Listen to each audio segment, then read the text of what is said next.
नमस्कार. आत्तापर्यंत आपण जे वेगवेगळ्या प्रकारच्या ऊर्जा असतात त्यामध्ये पारंपरिक पद्धती आणि अपारंपरिक पद्धती पाहिलेल्या आहेत. अपारंपरिक पद्धतीमध्ये आपण सोलर एनर्जी आणि वाइंड एनर्जी ह्या दोन प्रकारच्या एनर्जीचा माहिती आत्तापर्यंत आपण घेतलेली आहे आणि आजच्या टॉपिकमध्ये आपण बायोमास एनर्जी म्हणजे काय असतं याच्याबद्दल माहिती पाहणार आहोत. आपण बऱ्याच वेळा हा शब्द बायोगॅस हा शब्द वापरलेला आहे, परंतु टेक्निकलमध्ये बायोगॅस ऐवजी बायोमास हा शब्द या ठिकाणी वापरलेला असतो, म्हणून याला बायोमास एनर्जी असं म्हटलं जातं. आणि ही बायोमास एनर्जी कशा पद्धतीने निर्माण होते याच्याबद्दल आपल्याला आजच्या टॉपिकमध्ये माहिती पाहिजे आहे. बायोमास ही एक ऑर्गॅनिक पद्धत आहे. तर केमिस्ट्रीमध्ये ऑर्गॅनिक आणि इनऑर्गॅनिक अशा दोन पद्धती आहेत. त्यापैकी ऑर्गॅनिक पद्धत ही बायोमासच्या निर्मितीसाठी वापरलेली असते. बायोगॅसचा उपयोग एनर्जी सोर्स म्हणून करतात. तर वेगवेगळ्या प्रकारच्या ज्या ऊर्जा असतात, ज्याप्रमाणे सूर्यापासून सोलर एनर्जी मिळते, वाऱ्यापासून पवन ऊर्जा मिळते, त्याप्रमाणे या बायोगॅसपासून सुद्धा आपल्याला एक प्रकारची ऊर्जा मिळत असते. बायोगॅसच्या निर्मितीसाठी जर आपण पाहिलं तर जो पालापाचोळा असतो, जमिनीवर जनावरांची विष्ठा, शेतीमधून निघणारा पिकांचा टाकाऊ भाग जो असतो, यावरती जैविक प्रक्रिया केली जाते आणि यावरती जैविक प्रक्रिया केल्यानंतर त्यापासून आपल्याला बायोमास किंवा बायोगॅसची निर्मिती होते. फार पूर्वीपासून बायोगॅसचा उपयोग जर आपण पाहिला सुरुवातीच्या काळामध्ये, तर त्याचा उपयोग फक्त अन्नपदार्थ शिजवण्यासाठी करत होते. परंतु जसजशी टेक्नॉलॉजी बदलत गेली तसतसं या बायोगॅसपासून आपण आता वेगवेगळ्या प्रकारचे जे इंधनं जे असतात ते इंधनसुद्धा बनवू शकतो, असे याच्यामध्ये एक प्रकारची टेक्नॉलॉजी आलेली आहे. आणि हे बायोगॅस जर बनवायचं असेल तर त्यासाठी जे जनावरांची विष्ठा असते, ॲग्रिकल्चरमध्ये मोठ्या प्रमाणामध्ये या जनावरांच्या विष्ठेचा वापर केला जातो. वनस्पती आपल्या अन्न बनवण्यासाठी सूर्यापासून सूर्यप्रकाश घेतात, त्यास फोटोसिंथेटिक असे म्हणतात. हवा, पाणी व जमिनीतील क्षारामुळे वनस्पतीची वाढ होते. त्यामुळे वनस्पती त्यांना लागणारे जे कार्बोहायड्रेट्स असतात ते कार्बोहायड्रेट्स तयार करण्याचं काम करतात. तेच वनस्पतीचं काय असतं? अन्न असतं.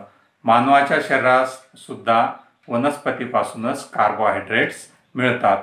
यावरती जैविक प्रक्रिया करून बायोगॅसची निर्मिती होते. बायोगॅस ही एक पुनर्निर्मित एनर्जी आहे. म्हणजे ही प्रक्रिया जर आपण नेहमी चालू ठेवली तर आपल्याला पुन्हा पुन्हा या पद्धतीने बायोगॅसची निर्मिती करता येते. यूज ऑफ बायोगॅसचा उपयोग अगदी सुरुवातीपासून उष्णता मिळवण्यासाठी लाकडांचा उपयोग करत असत. ज्यावेळेस ग्रामीण भागामध्ये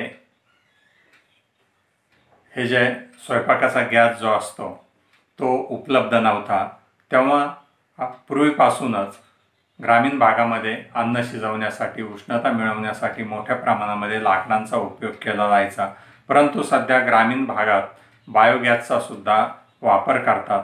शहरामध्ये जो कचरा जमा होतो त्यापासून सुद्धा बायोगॅसच्या साहाय्याने वीज निर्मिती केली जाते.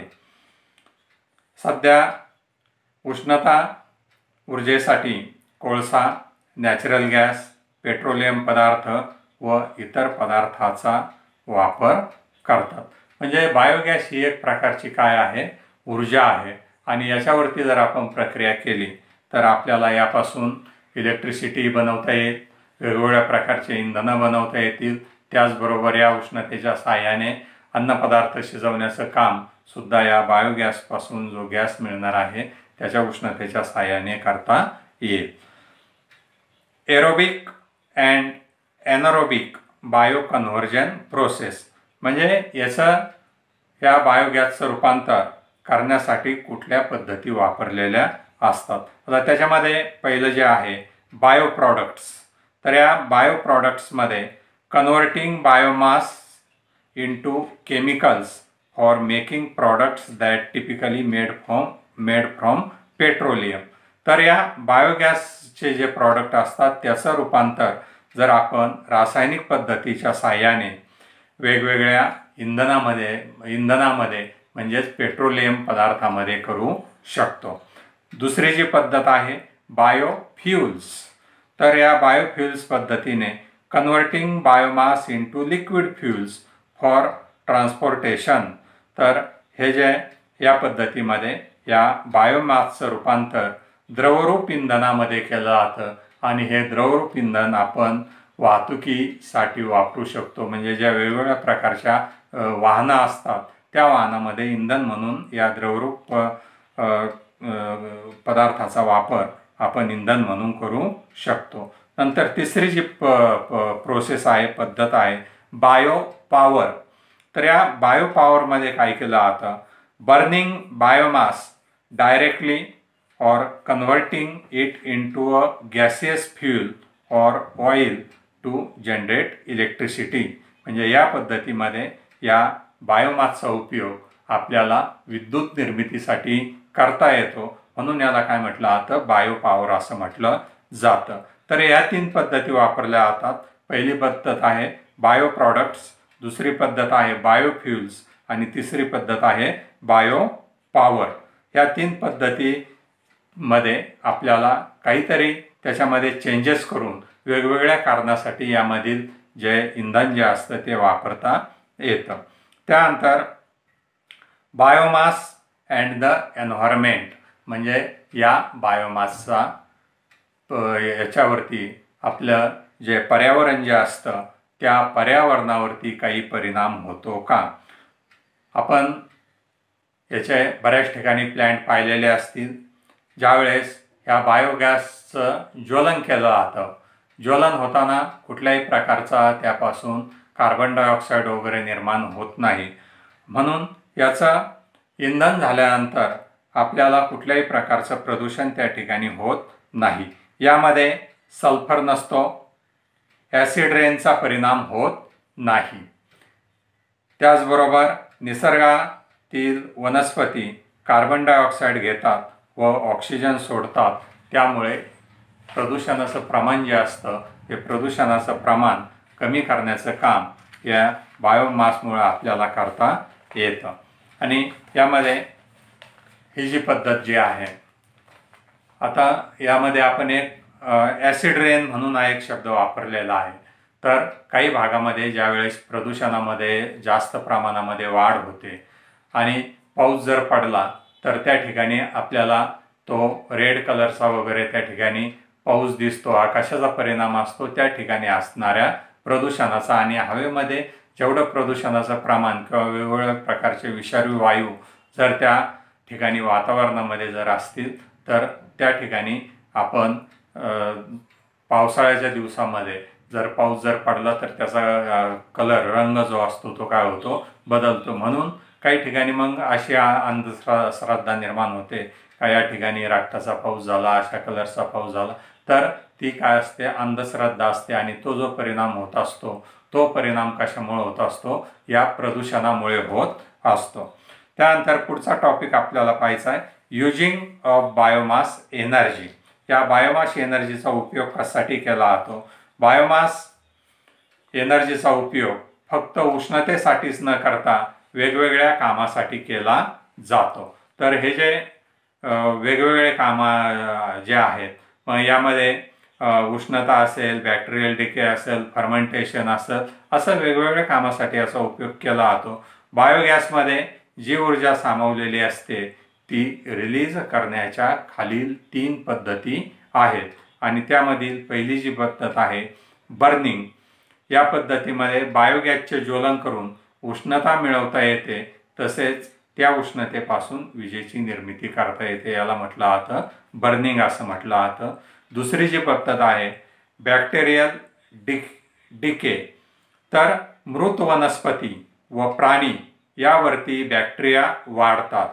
जेव्हा या प्रकारचे घटक कुजतात तेव्हा त्यापासून जो गॅस निर्माण होतो त्यास मिथेन गॅस असे म्हणतात. नैसर्गिक वायूमध्ये मिथेन हा मुख्य घटक असतो. या गॅसचा उपयोग फर्नेस व स्टोव्हमध्ये करतात. मिथेनचे शुद्धीकरण करून नॅचरल गॅस बनवला जातो आणि याच गॅसचा उपयोग आपण वेगवेगळ्या कामासाठी करतो. तिसरी जी पद्धत आहे फर्मेंटेशन. त्या फर्मेंटेशन पद्धतीमध्ये बायोगॅसमध्ये यीस्ट म्हणजेच काय फंगस मिक्स करून अल्कोहोल म्हणजेच इथेनॉल, अल्कोहोलचं दुसरं नाव काय आहे इथेनॉल तयार करतात. याचा उपयोग बियर दारू निर्मितीसाठी करतात. यासाठी द्राक्ष, ज्वारी, धान्य व इतर पिकांचा सुद्धा उपयोग करतात. इथेनॉलचा उपयोग इंधन म्हणून सुद्धा करतात. आणि या इथेनॉलमध्ये जे घटक जर पाहिले आपण तर याच्यामध्ये 90% gasoline plus 10% ethanol use for vehicle fuel. म्हणजे इंधनामध्ये जे व्हेकलमध्ये जे इंधन वापरलं जातं त्यामध्ये या घटकाचा मुख्य इथेनॉलचा उपयोग केलेला असतो. आणि चौथा जो प्रकार आहे याचा कन्व्हर्जियन. सध्या बायोमॅसचे रूपांतर गॅस व द्रवरूप इंधनात करतात. बायोमासमध्ये उष्णता व रसायने मिसळतात.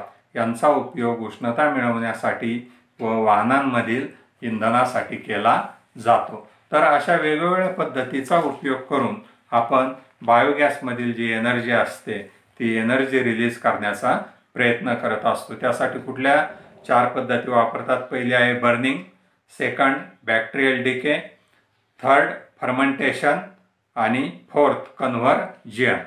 तर अशा या 4 पद्धतीचा उपयोग करून त्यापासून जी एनर्जी असते ती आपण त्या ठिकाणी रिलीज करण्याचा प्रयत्न करतो. Properties of biogas. बायोगॅसचे असणारे गुणधर्म जे आहेत. पहिला गुणधर्म आहे यातला गॅस निर्मिती करण्यासाठी वेळ कमी लागतो आणि ही पद्धत कशी असते सोपी असते. दुसरा गुणधर्म आहे गॅसचे ज्वलन होताना धूर व राख तयार होत नाही. तिसरा गुणधर्म आहे टाकाऊ कचऱ्यापासून गॅसची निर्मिती करता येते. कचऱ्याचा योग्य वापर होतो आणि गॅस निर्मिती होऊन राहिलेल्या स्लरीचा उपयोग ॲग्रिकल्चरमध्ये खत म्हणून केला जातो. तरी स्लरी पुन्हा कशासाठी वापरतात? खत म्हणून वापरतात. तर यावरून आपल्या असं लक्षात येईल की मोठमोठाले ज्या महानगरपालिका हद्दीतील भाग जो असतो त्या ठिकाणचा जो कचरा जो असतो तो कचरा जमा केल्यानंतर विशिष्ट पद्धतीने काही शहरामध्ये यापासून विजेची निर्मिती करण्यासाठी सुद्धा सुरुवात केलेली आहे आणि ही एक चांगली पद्धत आहे. त्यामुळं त्या ठिकाणचा परिसर स्वच्छ राहतो, कचऱ्याची विल्हेवाट लावली जाते आणि त्याचबरोबर त्या ठिकाणी जे खत जे असतं कृषीसाठी लागणारं, शेतीसाठी लागणारं ते खतसुद्धा या पद्धतीने आपल्याला निर्माण करता येतं. म्हणजेच स्वच्छता होते, विजेची निर्मिती करता येते, खतही निर्माण करता येतं किंवा स्वयंपाकासाठी जर गॅस जर लागत असेल तर त्या गॅसची सुद्धा निर्मिती आपल्याला या पद्धतीने करता येते. त्यानंतर biogas plant technology and status. तर या बायोगॅस प्लॅन्टच्या टेक्नॉलॉजीमध्ये काय काय वापरलेलं असतं यामध्ये पहिलं आहे डायजेस्टर. टू डायजेस्ट म्हणजे काय करणे? पचनक्रिया करणे. तर याचं आपण ती प्रक्रिया सुरू करताना लगेचच ताबडतोब आपल्याला त्या ठिकाणी गॅसची निर्मिती होत नाही. त्यासाठी साधारणपणे एक 10-12 दिवसानंतर त्याचं डायजेशन झाल्यानंतर त्याची प्रक्रिया झाल्यानंतर त्यापासून आपल्याला जो गॅस जो असतो तो त्या गॅस निर्मितीला सुरू होत असते. तर ही पहिली डायजेस्टर पद्धत आहे. The tank where biomass undergoes डिस्कम्पोजिशन.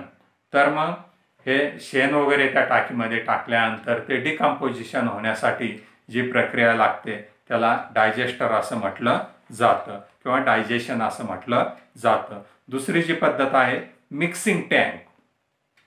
The tank where biomass is mixed with water.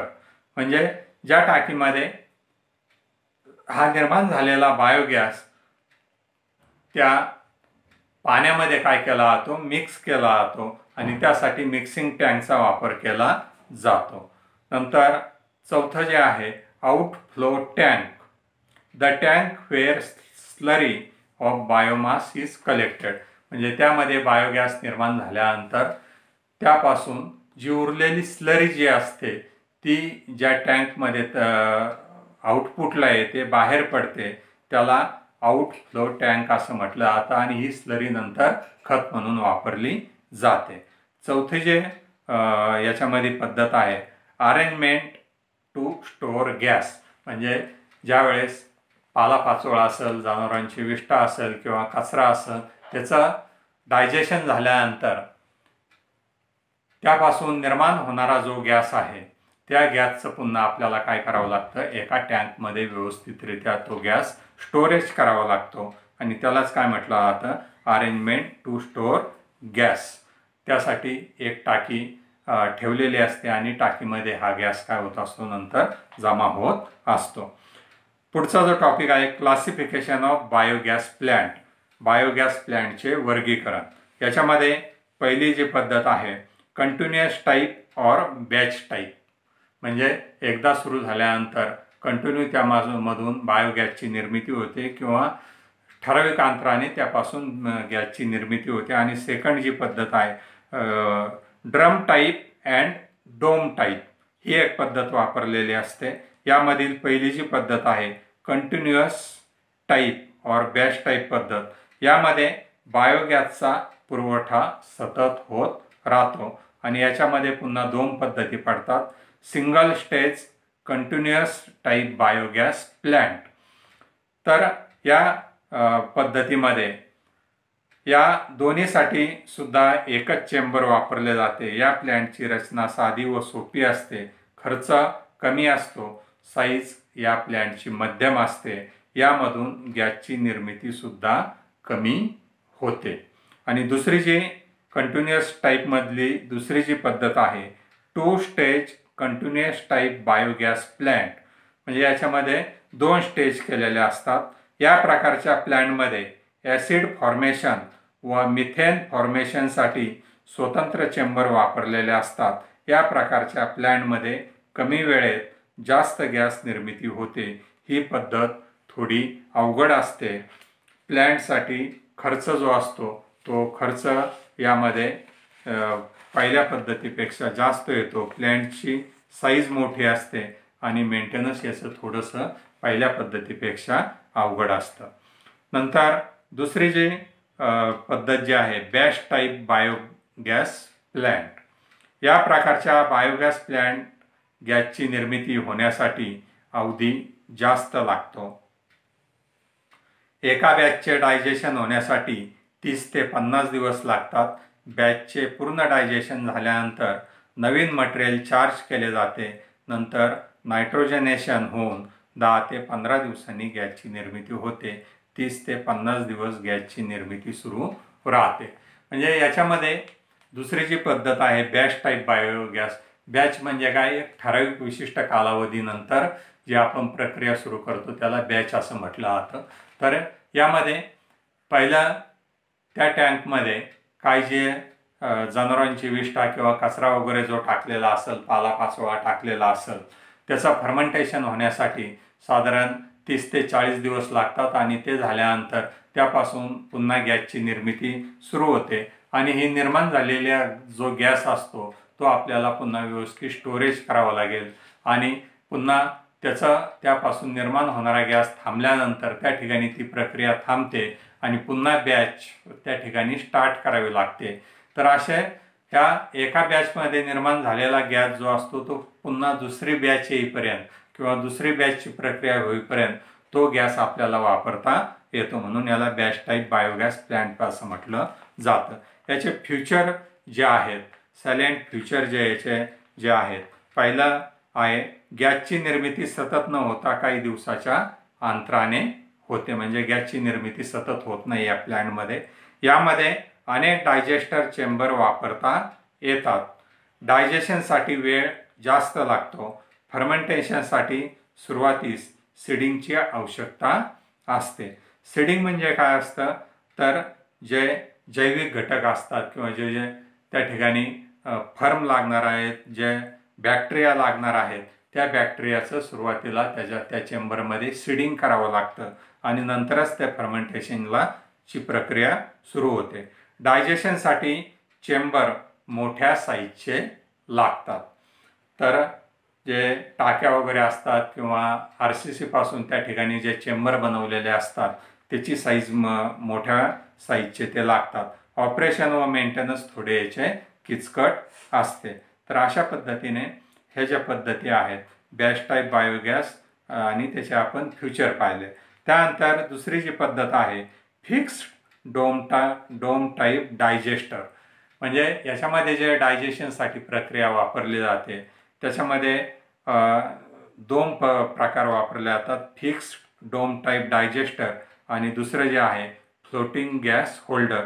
तर पहिला पद्धत जी आहे फिक्स्ड डोम टाईप डायजेस्टर, यामध्ये डायजेस्टर व गॅस कलेक्टरसाठी एकच चेंबर वापरलेले असते. या प्रकारची रचना बॅच टाईप बायोगॅससाठी वापरतात. डायजेस्टर हे जमिनीमध्ये खड्डा खोदून बांधले जाते, त्यामुळे तापमान कमी असते. चेंबर बनवण्यासाठी किंवा विटा, सिमेंट, कॉन्क्रीट वापरतात. डायजेस्टरमधील प्रेशर वाढल्यानंतर गॅसची निर्मिती सुरू होते. डायजेस्टरच्या वरील चेंबरमध्ये गॅस जमा होतो, त्यासाठी डोम टाईप आकार बनवून त्यास पाईप जोडला जातो. डायजेस्टर टँक व gas collector chamber water seal टाकीमुळे स्वतंत्र असते. गॅस कलेक्टर स्वतंत्र असल्यामुळे डायजेशनच्या प्रक्रियेवरती व प्रेशरवरती काही परिणाम होत नाही. या प्लॅन्टमध्ये एका बाजूने डायजेस्टरमध्ये स्लरी आत येते व दुसऱ्या बाजूने स्लरी बाहेर पडते. रोज थोडी थोडी स्लरी डायजेशनसाठी टाकावी लागते. स्लरीसाठी इनलेट स्लरी व आउटलेट स्लरी असे चेंबर त्या ठिकाणी बनवलेले असतात. इनलेट स्लरी म्हणजे काय, जे जनावरांची विष्ठा वगैरे असेल ते पाण्यामध्ये मिक्स करून त्या इनलेटमधून आतमध्ये टाकतात आणि आउटलेटमधून त्याच्यामधून जे निष्क्रिय झालेले पदार्थ जे असतात, टाकाऊ पदार्थ जे असतात, ते आउटपुट स्लरी चेंबरमधून बाहेर पडतात. नंतर फ्लोटिंग गॅस होल्डर, यामध्ये स्लरी चेंबरच्या वरती गॅस कलेक्टर चेंबर बनवलेले असते. डायजेस्टर चेंबरसाठी बांधकाम केलेले असते. फ्लोटिंग डोमसाठी फॅब्रिकेशन केलेले स्टीलचे पार्टिशन करतात. स्लरीमध्ये निर्माण झालेला गॅस कलेक्टरमध्ये जमा होतो. गॅस व स्लरीमध्ये वॉटर सील टँक केलेली असते. तर अशा पद्धतीने हे जे बायोमास एनर्जी आहे किंवा याला आपण बायोगॅस एनर्जी असं म्हणतो, याचा उपयोग आपल्याला मुख्यत्वे इलेक्ट्रिसिटी निर्माण करण्यासाठी सुद्धा करून घेता येतो. शेतकऱ्यांनी जर ही पद्धत जर वापरली तर त्या शेतकऱ्यासाठी जी वीज लागणार आहे ती वीज त्याला त्या याच्या प्रकल्पाच्या साहाय्याने अगदी कमी खर्चामध्ये विजेची निर्मिती करता येईल. त्याचबरोबर बायोगॅसचा उपयोग त्या शेतकऱ्याला त्या ठिकाणी अन्नपदार्थ शिजवण्यासाठी करता येतो आणि जर जास्त प्रमाणामध्ये पुन्हा जर निर्माण झालं तर त्याचं द्रवरूप इंधनामध्ये प्रक्रिया करून ते आपल्याला त्या ठिकाणी वाहनांमध्ये वापरता येतं. तर अशा पद्धतीने या बायोगॅसचा किंवा बायोमासचा उपयोग जशी टेक्नॉलॉजी बदलत चालली तसं त्याचे उपयोगसुद्धा आपल्याला वेगवेगळ्या कामासाठी, चांगल्या कामासाठी करून घेता येतात. आणि यापासून जर आपण इलेक्ट्रिसिटी निर्माण केली तर त्यापासून कुठल्याही प्रकारचं प्रदूषण होत नाही. म्हणून आपल्याला हा बायोगॅस प्लॅन्ट किंवा त्याला सायन्स टेक्नॉलॉजीमध्ये बायोमास प्लॅन्ट असं म्हटलं जातं, हा अतिशय महत्त्वाचा आहे. आणि आजचा जो टॉपिक आहे हा बायोमास एनर्जी किंवा बायोगॅस एनर्जी आपण या ठिकाणी हा पूर्ण करत आहोत. धन्यवाद.